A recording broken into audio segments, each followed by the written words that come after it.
Kalau PP mengucap Kurios, ya orang harus paham bahwa itu siapa yang dimaksud Kurios, jangan-jangan nama suci gitu. Gitu. Baik. Nah, jadi di sini kita kembali ya ke kata Yesua ya. Jadi originnya tuh Yesus, Yosua gitu. Jadi makanya di ET ada kebebasan, orang mau pakai Yosua boleh, karena seperti di kamus ini Yesus es Yosua, es Yesua. Jadi pakai Yosua boleh. Kalau pakai Yesua ya boleh juga, kayak itu tradisi rabbinik dari Ezra. Kalau mau pakai Yesus ya boleh juga, karena dari LXX Septuaginta menggunakan nama Yesus untuk Yosua Benun. Jadi kata Yesus, nama Yesus itu sudah ada di PL gitu ya. Jadi itu contoh gitu. Nah, bedanya kalau di pusat, DT pusat nanti secara khusus kalau sedang deklarasi atau pengusiran setan seringkali menggunakan nama Ibrani, karena itu lebih nyambung ke maknanya gitu ya. Itu masalah maknanya. Jadi seringkali saya nggak nyebut nama bunyi apapun, tetapi maknanya itu yang diucapkan di dalam pikiran atau dalam roh ya. Jadi kalau nama Ibrani itu yang paling sesuai maknanya. Yesua tidak bisa, Yesus tidak bisa gitu. Jadi kalau kalian usir setan nggak keluar-keluar, renungkan makna Ibraninya, itu lebih, iman kalian lebih kuat gitu ya. Dan ada pikiran kalian lebih berkuasa gitu, karena artinya lebih benar, maknanya lebih benar gitu. Nah, itu singkat penggunaan dari atau asal usul dari kata Yesua. Kita kembali ya lanjutnya. Paling tidak kita nanti akan selesai 1 atau 2 ayat di minimal 1 ayat lah di Amanat Agung gitu. Jadi Yesua, kemudian kata selanjutnya speak Malel. Nah, ini agak beda dengan Ibrani ya. Kalau Ibrani setahu saya itu ada Amar, Omer itu ya, Amar, Lemor misalnya katanya itu, atau Vayumer Elohim itu, terus Dafar, terus Neum. Ada 3 kata Ibrani untuk berkata atau berujar gitu. Nah, di Aram beda sedikit itu di Malel gitu. Jadi mendekat, jadi Yesua mendekat, kemudian berkata, tadi Malel berkata, jadi mendekat terus berkata dengan di sini bit amun gitu. Jadi alef mem h u n amun gitu. Itu artinya with dengan. Jadi Yesua berkata dengan nah ini kalau yang ini itu sama kayak Ibrani ya. Jadi Amar, Wemar, say speak. Jadi ada dua kata speak, berkata itu. Makanya di terjemahan juga ada 2 kata juga gitu ya. Jadi berbicara sambil berkata gitu. Jadi ya untuk menunjukkan memang 2 kali kata berkata itu, 2 kali. Yang pertama Malel, yang kedua Wemar dan Wemar. Jadi ya mungkin mirip juga kalau di Ibrani ya tadi ada Dafar dan Amar. Kalau di Aram ada selain Malel ada Memra gitu. Memra itu kalau nggak salah bisa disetarakan dengan dafarnya. Jadi kalau orang biasanya berkata dafar Elohim memra Eloi gitu ya, Alahi gitu. Jadi memra ini disetarakan al dafar. Kalau dalam bahasa Indonesia saya lebih senang menyebutnya sabda, walaupun sabda ini bahasa Sanskerta ya, tapi itu kayaknya lebih pas lah untuk sesuatu yang atau bertitah sebenarnya. Nanti di terjemahan itu akan ada penggunaan bertitah, itu untuk amar sih. Kalau untuk dafar saya akan menggunakan kata sabda. Jadi kalau Tuhan berkata deklarasi, perintah langsung tanpa ada dialog, kalau dia menggunakan amar, saya akan tuliskan bertitah, Tuhan bertitah. Kalau dia dafar dan itu deklarasi tanpa dialog, maka bersabda gitu. Nah kalau amar tapi ada dialog, maka terjemahnya berkata atau berbicara. Itu untuk membedakan, karena aslinya ada beberapa kata yang banyak berbeda-beda untuk makna berkata itu. Di Aram juga gitu, jadi makanya di sini terjemahnya ada dua, berbicara dan berkata, untuk membedakan itu ya. Kemudian kita kembali ke sini Malel dengan speak Weimar di sini. Terus lehun lun, bacanya lun ya, LH. Biasanya kalau L itu ada sifanya, mungkin kalau di Ibrani lehun. Terjemahannya adalah for, untuk atau kepada gitu ya. Jadi Yesua berkata kepada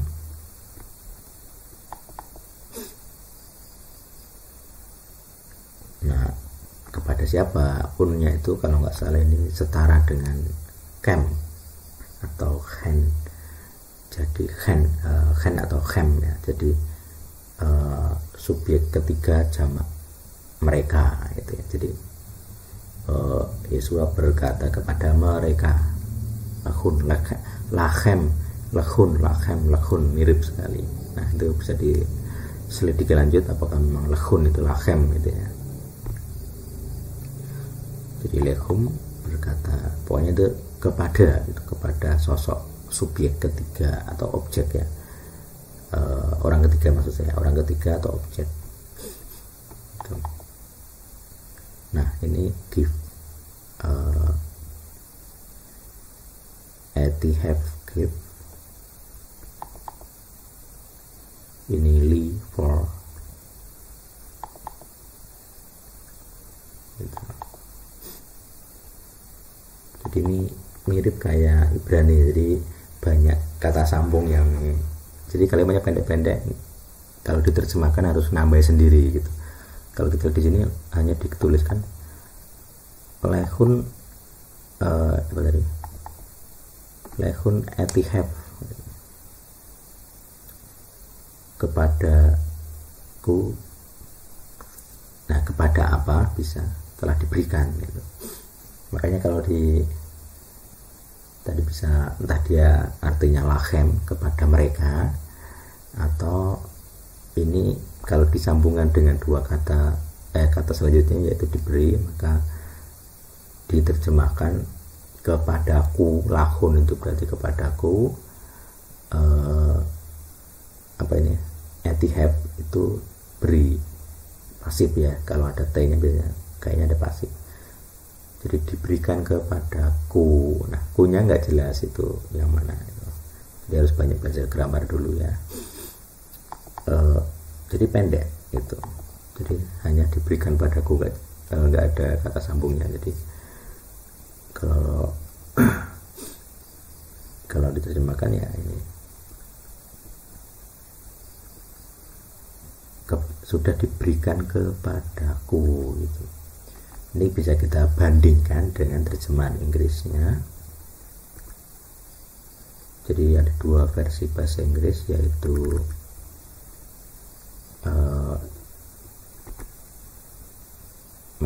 Etheridge. Bentar, saya cari dulu Inggris. Etheridge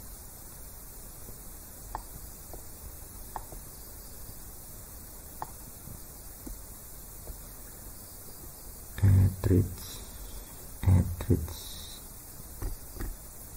Oh, di atas, sorry. Nah, ini Etrich. Dan ini Murdoch kita buat biar pas.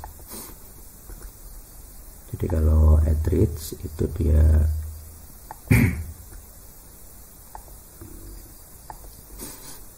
menuliskan begini: Yesus drew near, Yesus mendekat, discourses with them. Jadi discourses itu tadi berbicara kepada mereka. Makanya aku tadi bilang lehun itu apakah lachem atau lahem, lahen atau lachem, karena terjemahan Etheridge itu menuliskan discourses with them.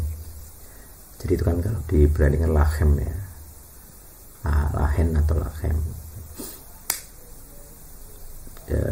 Ya kira-kira begitu. Termasuk di sini dia menuliskan said to them, berkata kepada mereka. Jadi lehun yang tadi itu nyambung ke kata berkata tadi. Jadi Weimar lekun itu artinya berkata kepada mereka, itu yang versi Etheridge. Kemudian versi yang sama sih, versi Murdoch juga sama. Jadi kira-kira terjemahan discourses with them, diskusi atau dialog atau berkata dengan mereka, itu diambil, diterjemahkan dari ini Weimar Lehun Weimar Lehun itu ya, jelas ya. Jadi kita bisa bandingkan terjemahan Inggris, terjemahan Indonesia, dan langsung ke bahasa Aramnya dengan bantuan peralatan digital ini. Kita lebih jelas, lebih bertanggung jawab terjemahannya. Nah, sedangkan kata give itu ya yang ini ya, cafe. Jadi kalau nah mungkin kalau dibandingkan dengan grammar Ibrani, prefix dari ini kan ada prefix ya. Jadi memberi itu di dalam Aram itu you have, yod, he, dan bet. Kalau dalam Ibrani memberi itu he dan bet saja. Jadi kalau di Aram ada tambahan yod di depan sebagai prefix, itu artinya memberi. Nah, di sini ada prefix untuk alef dan taf gitu ya. Nah, mungkin itulah yang grammar untuk diberikan kepadaku gitu. Jadi pasif, kalau pasifnya kalau di Ibrani kalau nggak salah ada taf di depan, itu juga pasif gitu. Nah, kemudian alefnya mungkin itu yang merujuk ke personalnya, pasif personal single, lalu give atau memberi gitu. Jadi diberikan ke single person, singular gitu. Jadi diberikan kepadaku, kira-kira terjemahnya gitu. Jadi berbicara kepada mereka, terus di sini ada kata diberikan padaku, jelas ya, diberikan padaku. Kemudian li di sini semuanya for. Kemudian kata selanjutnya kul atau al. Nah, kalau saya akan perlihatkan ya salah satu kamus bahasa Aram yang online.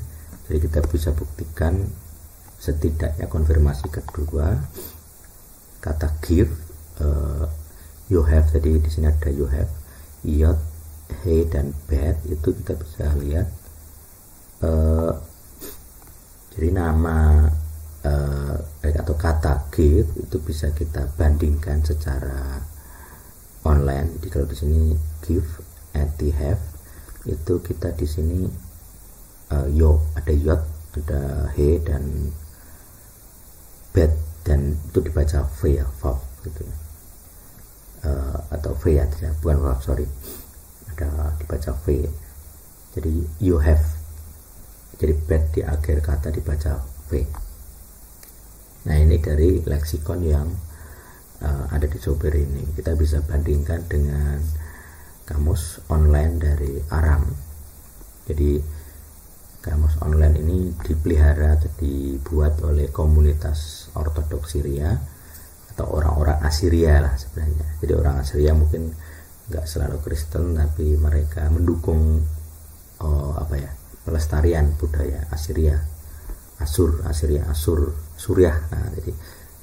Nah, celakanya orang-orang di tempatnya sendiri di Suriah itu dihabisi oleh Daesh atau ISIS, sehingga pelestari atau pengguna bahasa Arab semakin sedikit. Itu jadi mereka tergusur, jadi diaspora semua.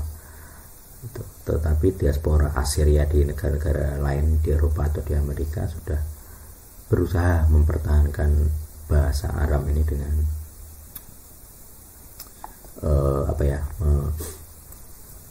mendigitalisasi, kemudian menciptakan kamus Assyria untuk kamus Alkitab sebenarnya, karena di sini nanti ada ayat-ayatnya itu. Nah, di sini ini situsnya seperti ini.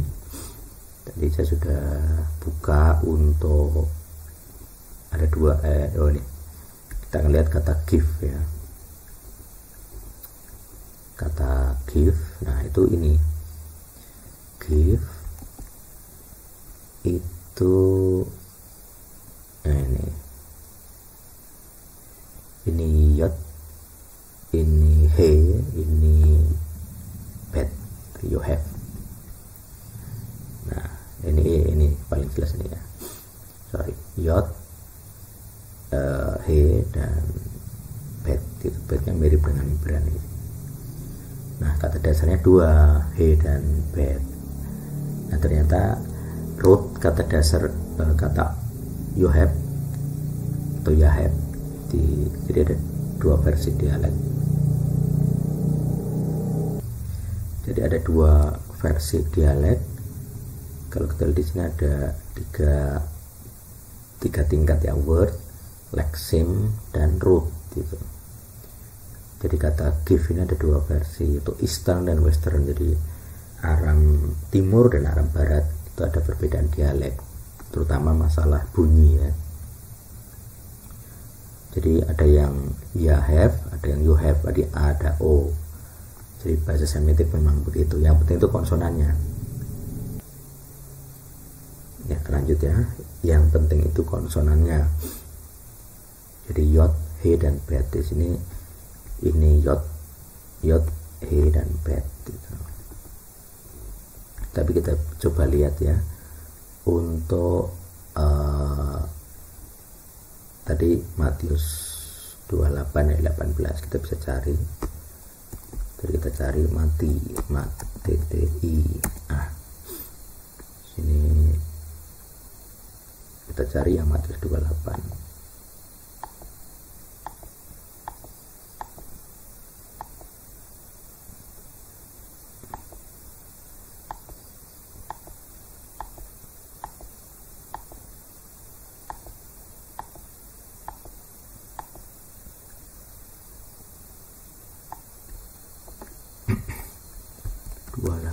Ayat 18. Nah, ini langsung ketemu. Nah, ini jadi kalau di ini tadi itu ini ya, alef, taf, yot, he, bet gitu. Nah, kita bisa bandingkan ada alef dan taf di depan. Nah, ini kayaknya alefnya, alaf ya sebenarnya kalau di Arab ya. Alaf, ini taf, ini yot, ini he, ini bet gitu. Jadi yot, dalet ya, sorry, dalet atau ris kalau dalet. Nah di sini alaf, alef, ini taf, ini yod, ini he, ini bet itu. Jadi nah di sini ada aeti. Nah yodnya nggak terlalu dibaca ya kalau di sini, jadi dibaca i. IT have, IT had itu. Jadi contoh kita bisa buktikan kata per kata dari Aram, kata Aramnya bukan hanya di softwarenya tapi juga ke kamus online. Nah kamus online ini jelas dipelihara oleh atau dibiayai oleh orang Assyria dan orang Kristen Assyria ya, karena di sebelah kanan ini kita melihat ayat-ayat Alkitabnya gitu. Jadi ini didesain kamusnya memang untuk Alkitab PB Pesita. Jadi jelas yang membuat tentunya orang Kristen Syria ya, Ortodoks Syria. Nah itu. Jadi sekali lagi alat-alat ini berguna sekali untuk kita memahami Alkitab gitu ya. Jadi kita lanjut. Jadi give, diberikan kepadaku, tadi penjelasannya seperti itu. Kemudian li, untuk atau kepada, atau biasanya diterjemahkan maka ya. Jadi kan ini kata sambung bisa banyak interpretasi gitu. Jadi maka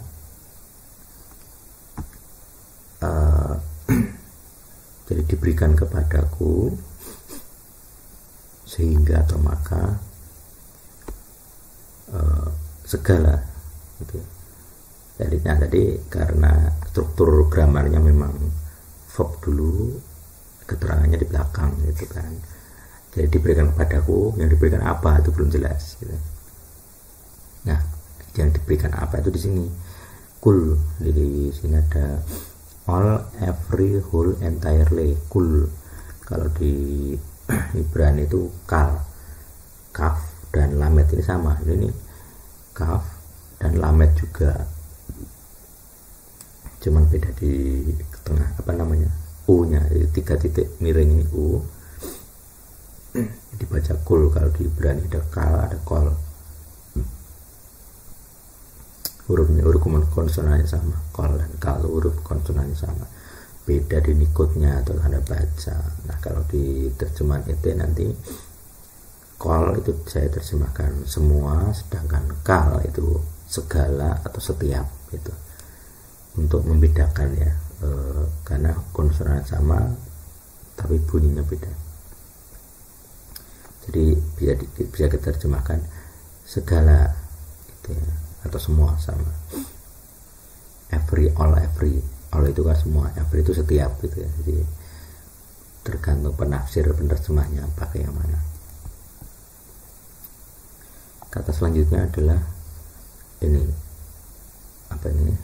sultan. Ini sin, ini u, ini lamet, ini tet, ini nun. Sultan artinya power, authority, dominion, sultan.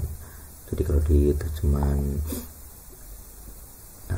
itu salah satu terjemahannya adalah segala otoritas. Nah itu seperti yang dipakai adalah kata otoritas. Atau mungkin nanti ada kata lain yang lebih tepat ya, bisa diganti juga. Jadi segala otoritas.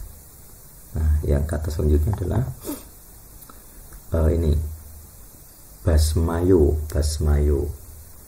Jadi kalau di Ibrani itu sama yim, sin, mem dan yod, lalu ada akhiran mim, jadi sama yim.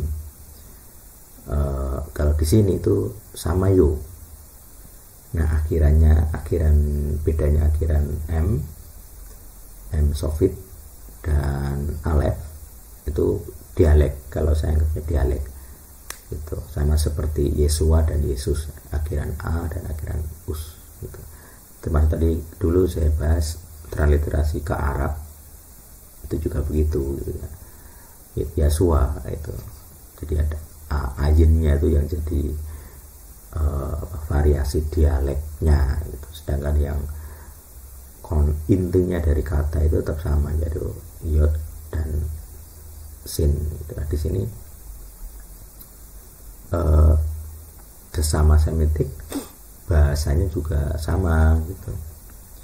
Jadi samayim ya sin, kemudian sin yang pakai haya nafasnya berat dari sin, kemudian mem dan yod samayu gitu. Kemudian di awal ada bet. Nah, bet ini prefix itu berarti dia memberi keterangan sesuatu atau menurunkan arti. Nah, di sini prefix itu karena dia ada non kemudian ada prefix. Nah, prefix ba itu artinya di langit, bisa, atau dengan langit, itu tergantung nonnya seperti apa. Jadi kalau besemayim berarti biasanya, mestinya ya, karena langit itu kan objek yang besar, maka itu tempat, itu jadi di langit. Basmayo itu di langit gitu. Jadi kalau bisa baca niku di sini ya jelas ini A ini O gitu ya. Jadi AAO Basmayo itu kalau sudah paham Ibrani biblical yang ada nikotnya gitu ya. Di Basmayo artinya heaven atau sky. Nah, kalau di terjemahan Indonesia juga ya kalau terjemahan Indonesia sering menggunakan ini surga gitu. Nah, itu surga itu mungkin ya dirujukan ke kata heavennya, bukan sky gitu. Jadi heavennya lebih ke makna spiritualitas itu. Cuman kata surga itu aslinya itu kan dari ngikut Sanskerta. Jadi agama-agama sebelum Kristen, misalnya Hindu atau Buddha, dia menggunakan, terutama Hindu ya kalau nggak salah, swarga loka gitu. Jadi kalau Buddha ya nirwana ya, jadi swarga loka. Nah, di kata neraka juga begitu. Jadi orang Indonesia surga, neraka, pahala itu niru Sanskerta sebenarnya, atau menyerap sinkritis dengan Sanskerta. Nah, kalau dalam pandangan ET ya, jadi penggunaan kata surga itu bisa tepat bisa tidak gitu. Karena kalau kita lihat makna dari swarga loka dan neraka itu berbeda sebenarnya. Jadi karena konsepnya kan itu dari Hindu dan ada siklus reinkarnasinya. Jadi swarga loka dan neraka itu beda arti dengan doktrin Kristen. Jadi kalau di PB itu disebutkan pangkuan Abraham yang pakai surga dalam makna swarga loka, bisa beda gitu ya. Karena kalau di doktrin Kristen itu kan tidak ada pengulangan kehidupan, tidak ada reinkarnasi. Jadi sedangkan swarga loka itu didesain untuk reinkarnasi gitu. Nah, itu ya, itu makanya kadang harus aware lah gitu. Kalau literalnya ya lebih jelasnya pakai kata sky-nya, bukan kata heaven-nya. Sky, langit gitu. Itu untuk kalau mau literal itu ya, maksudnya supaya jelas. Jadi Basmayo tadi sky, terus ini Wefaros ya, ini definisinya earth, land, country, soil, ground. Transliterasinya Wefaro. Nah, ini ada apostrof ini karena ini ayin tadi. Jadi ini waf itu dan. Jadi kayak di Ibrani ada kata dan. Jadi tadi Basmayo basmayim di langit. Nah itu ya, basmayim di langit, basmayo, kemudian waf dan fa'aro atau faro atau fa'aro. Kalau kita bandingkan dengan Ibrani itu ada nama yaitu arets atau erets. Berarti ada alefnya, ada res, jadi ada alef yang ini, kemudian res, ada sade. Nah di sini sadenya diganti gitu ya, diganti dengan ayin dan alef itu ya. Oh sorry, ini oh ya ayin. Nah itu variasi dialeknya. Tapi kalau kita lihat dari depannya itu masih ada alef dan res gitu. Jadi unsur eretsnya itu masih mirip. Nah itu dianggap sesama, satu rumpun, bahasa satu rumpun. Nah di sini juga ada bet. Jadi bet itu kayak di depannya ini tadi. Basmayo juga berarti di, jadi v ba ro, tapi karena itu tidak di depan maka dibaca v, di betnya dibaca v, wa faro, kira-kira begitu ya. Jadi artinya di langit dan di bumi atau di daratan. Di daratan. Jadi segala kuasa diberikan padaku. Segala, kalau di itu memang urutannya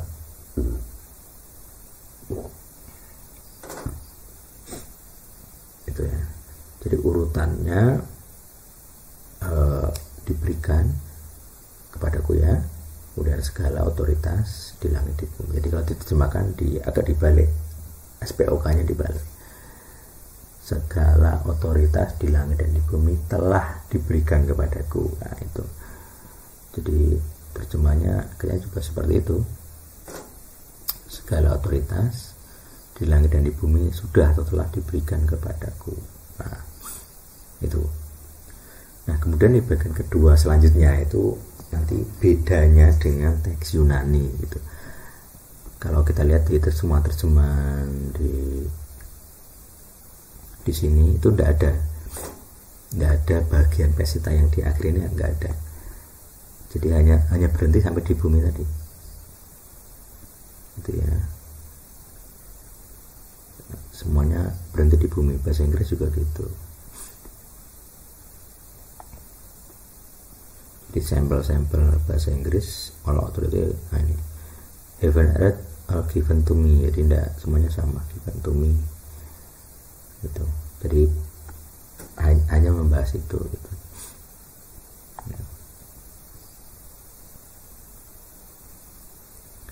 Sedangkan di pesita ada tambahan lagi gitu. Jadi orang bisa bergumul mana yang benar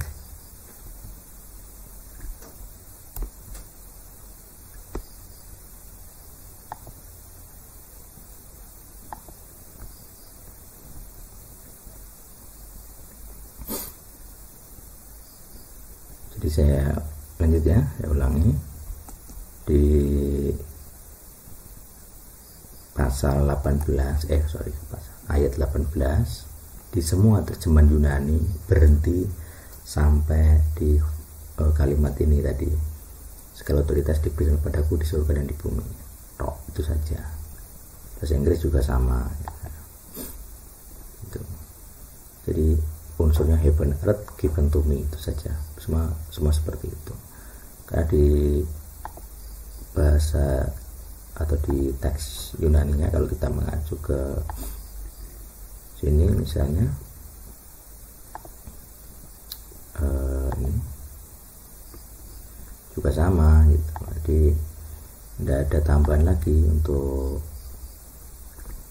untuk teks Yunaninya gitu. Jadi number strong di sini sudah habis, nggak ada lagi. Tapi kalau kita lihat di Pesita itu ada anak kalimat lagi, satu kalimat lagi yang ditambahkan, yaitu ini. Jadi sudah kata di bumi tadi ada tambahan seperti, jadi as atau how. As itu kan sama seperti itu, as to me atau sama, ya pokoknya as itu artinya sama atau seperti, sama seperti. Jadi kayak membandingkan lah, seperti. Kemudian kalau katanya adalah wakano gitu ya. Seperti sen gitu ya, sadrani, disadrani. Jadi send mengirim, father, ovi di sini, ovi. Jadi father ya, ada kata ovi. Kemudian mesadar gitu, send juga. Jadi kata desain sama sin, dalet dan ris itu. Jadi tadi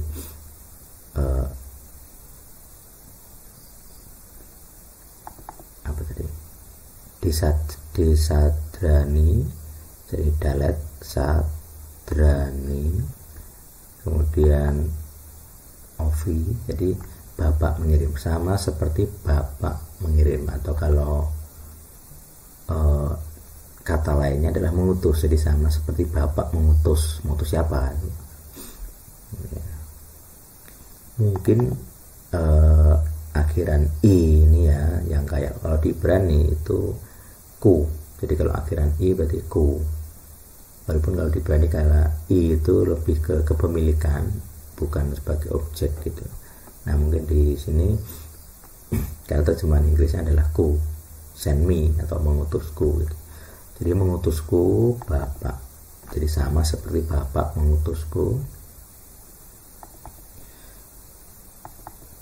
Nah ini mengutus juga atau mengirim aku gitu. Jadi aku mengutus. Nah ini tadi lehun kalau saya, ya sama lehun, jadi lehun yang dem, kalian gitu. Jadi sama seperti bapak mengutusku, aku mengutus kalian gitu. Jadi terjemahannya kira-kira seperti itu. Jadi frase sama seperti bapak mengutusku, aku mengutus kalian, atau maka aku mengutus kalian, itu tidak ada di dalam teks Yunani versi manapun, sehingga di dalam teks terjemahan Inggris, Indonesia, ataupun terjemahan apapun yang berbasis kepada teks Yunani BB, tidak ada kata atau frasa kalimat sama seperti bapak mengutusku maka aku mengutusmu, itu tidak ada. Nah itu perbedaan teks otentik, jadi dua versi teks otentik Aram maupun Yunani beda gitu ya. Nah mana yang paling otentik, mana yang paling benar, silahkan bergumul masing-masing, karena ini mewakili dua gereja yang besar. Gereja Yunani yang jelas menyukai Greek supremasi atau supremasi bahasa Yunani, akan bilang atau mengklaim lah keluar gitu kan, bahasa Yunani itu yang paling otentik gitu ya.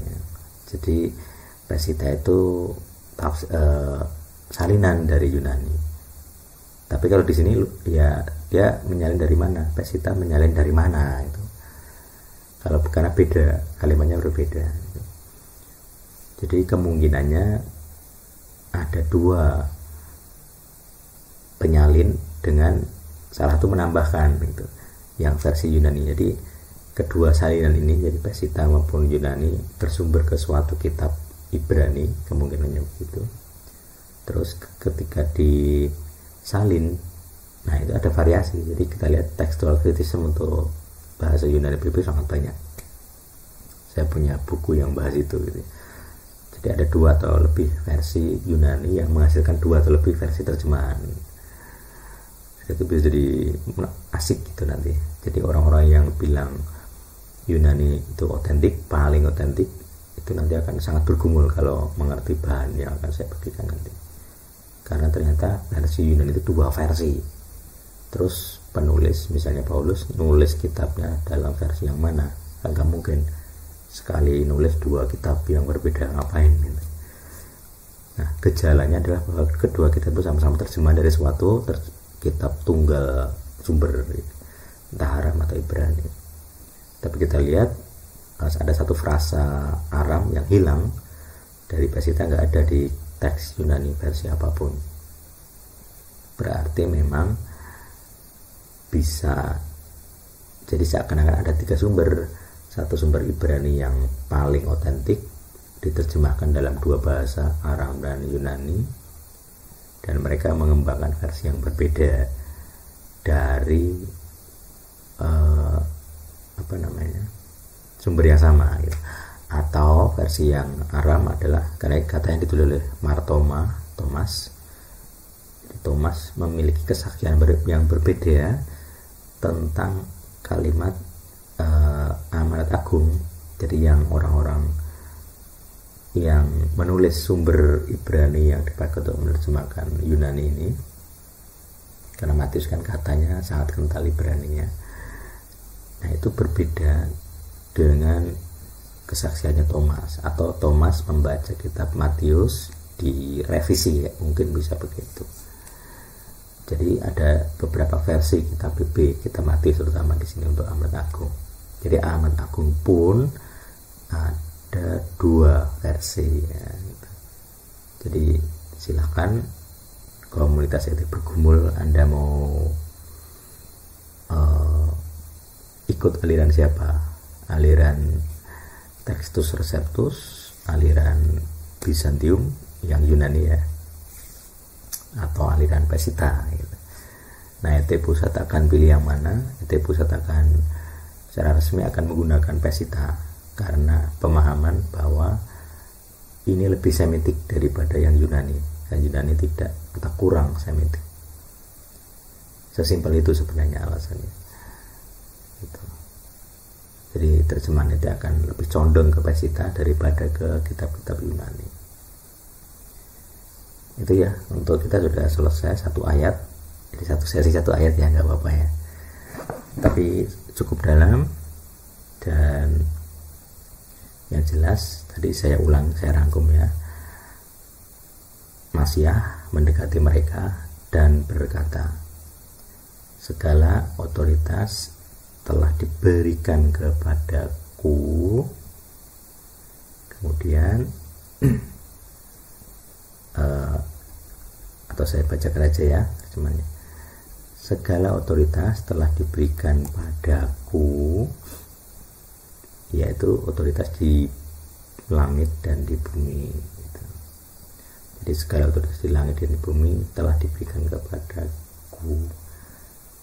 Sekarang seperti Bapa mengutusku, demikianlah aku mengutus kalian gitu. Itu ringkasan ayat 18 ayat pertama dari Amanat Agung. Nanti nah kalau misalnya kita tafsir gitu ya, jadi tadi kan kita sudah ada teksnya, dasar teksnya, sekarang interpretasinya. Jadi Midras itu teks interpretasi, ada teksnya, ada interpretasi. Itu metode SST ya, jadi semua sesuai teks gitu ya. Nah, jadi kalau segala otoritas telah diberikan kepadaku, berarti kalau ini bahas dari tunggal gitu ya, walaupun biasanya nggak saya buka ke publik, tapi setidaknya di sini kita datanya adalah ada tingkatan otoritas. Bapa di sini memberikan otoritas kepada anak, kepada putra. Di Bapa memberikan otoritas kepada putra, otoritas di langit dan di bumi gitu. Jadi putra ini, sosok putra punya privilege, keistimewaan menerima kuasa di langit dan di bumi. Makanya dia sah perannya sebagai Kohen Melkisedek atau Imam Melkisedek, karena dia sudah menerima otoritas di langit dan di bumi. Nah, langit itu gambaran dari dunia ke dunia ketuhanan, dunia malaikat seterusnya, atau dunia roh. Dan di bumi, nah di bumi ada manusia dan roh jahat gitu ya. Jadi dunia manusia dan dunia roh jahat pun dikuasai oleh Sang Putra. Sedangkan di langit, di alamnya ketuhanan juga sama, di alamnya malaikat juga sosok putra menerima kuasa. Bapa yang transenden memberikan kuasa kepada Sang Putra yang imanen, Immanuel, makanya namanya Immanuel. Tuhan, ima itu, imnya itu bersama, u itu kita, L bersama kita, Tuhan bersama kita, makanya dia imanen bersama kita. Jadi putra itu bersama kita, Sang Putra bersama kita. Jadi ketika dia lahir sebagai manusia, dia disebut Immanuel, namanya adalah Immanuel, sebutannya adalah Immanuel. Nama sebutan ya, bukan nama diri. Nama dirinya Yosua. Jadi karena Abah menyelamatkan, maka namanya Yosua. Sedangkan sebutannya, nama gelarnya Immanuel, atau makna dari kehadirannya adalah Immanuel. Jadi sekarang sosok Immanuel itu ya, berarti kan sudah bersama kita kan, ini sosok Sang Putra yang memiliki kuasa di langit dan di bumi sudah bersama kita. Jadi itu menolong kita beriman sebenarnya, karena kita punya kawan penyerta yang punya kuasa. Itu menolong iman kita. Jadi sekarang saat ini di bumi kita itu Immanuel bersama L, bersama Tuhan, karena kita ditemani oleh sosok Sang Putra. Dengan cara apa? Nah itu Pentakosta atau Shavuot. Jadi ketika Torah turun dirayakan, Roh Kudus turun jadi satu. Jadi Torah dan Roh ternyata satu. Orang merayakan Shavuot, loh kok yang turun Roh gitu. Itu sama seperti Sinai sebenarnya. Jadi Perjanjian Baru, Perjanjian Salib itu sebenarnya, atau Pentakosta itu adalah Sinai yang baru. Jadi kayak perjanjian kedua, pengulangan perjanjian Sinai. Begitu. Nah kalau perjanjian Sinai itu kira-kira 1500 sebelum Masehi, terus atau mungkin 2000 sampai 1500 sebelum Masehi. Sekarang 2000 tahun dari perjanjian salib. Nah, siapa tahu generasi kita akan menerima perjanjian ketiga. Jadi mulai sekarang kalau umat komunitas ET merayakan Shavuot dan Pentakosta, kalau orang gereja Yahudi merayakan Shavuot, gereja Yunani merayakan Pentakosta, sebenarnya sekarang bagi umat PB itu satu. Jadi rayakan Shavuot dan Pentakos bersama-sama, karena kita merayakan atau memperingati peristiwa perjanjian kedua salib gitu kan. Nah, jadi kita juga sedang, karena barusan Paskah ya di tahun 2020 ini, kita sedang menantikan Shavuot gitu ya. Jadi hitungan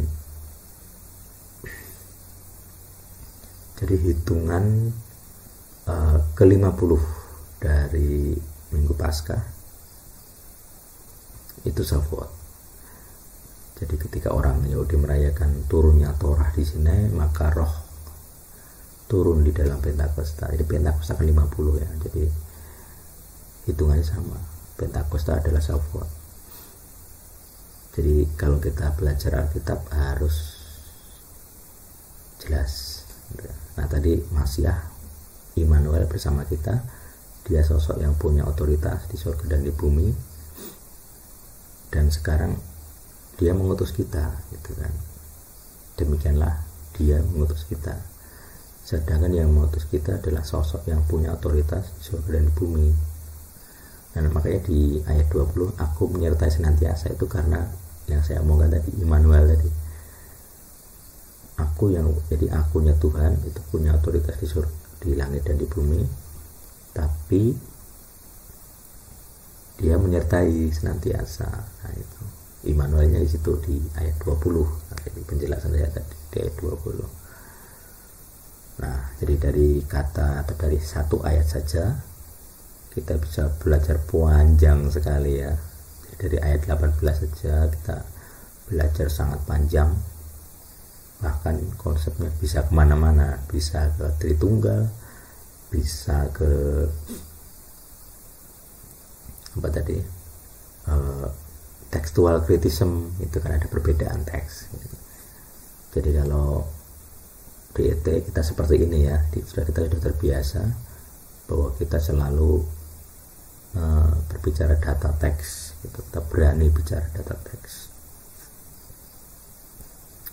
Oke, itu untuk sesi pertama. Jadi pembahas sebenarnya ada 4 topik besar untuk ini ya. Jadi dari topik pertama pun baru sepertiga, jadi baru ayat pertama, nanti ada 3 ayat. Nah, jadi saya berikan cuplikan gitu ya, bahwa bagian dari sisi gelap pemuridan adalah yang kalau berkaitan dengan ayat ini adalah kita melihat bahwa teks otentik pun ada banyak variasi gitu ya.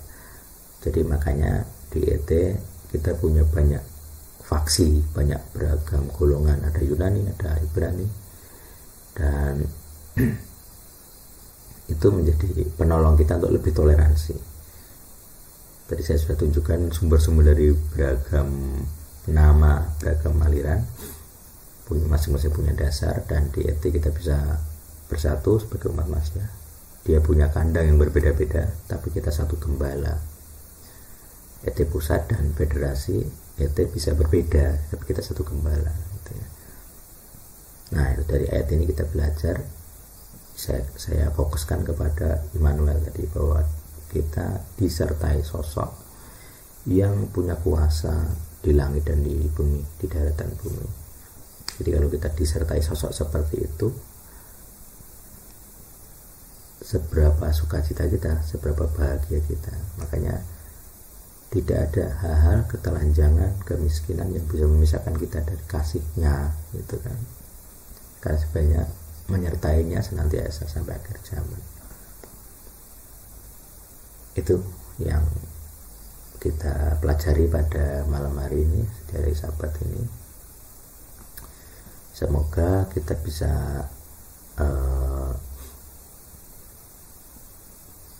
meneladani apa yang ditulis, memahami isinya dan menerapkannya.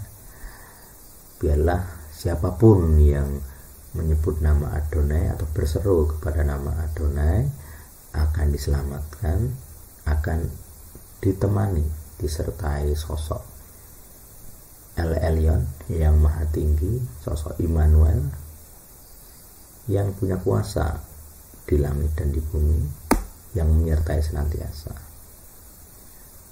Kiranya segala penghalang di dalam pikiran kita semua yang menghalangi pengenalan kita yang sejati akan Tuhan yang hidup boleh dihapuskan. Segala roh parasit ditendang keluar gitu ya. Ya, biarlah Tuhan yang hidup menyertai kita semua. Amin.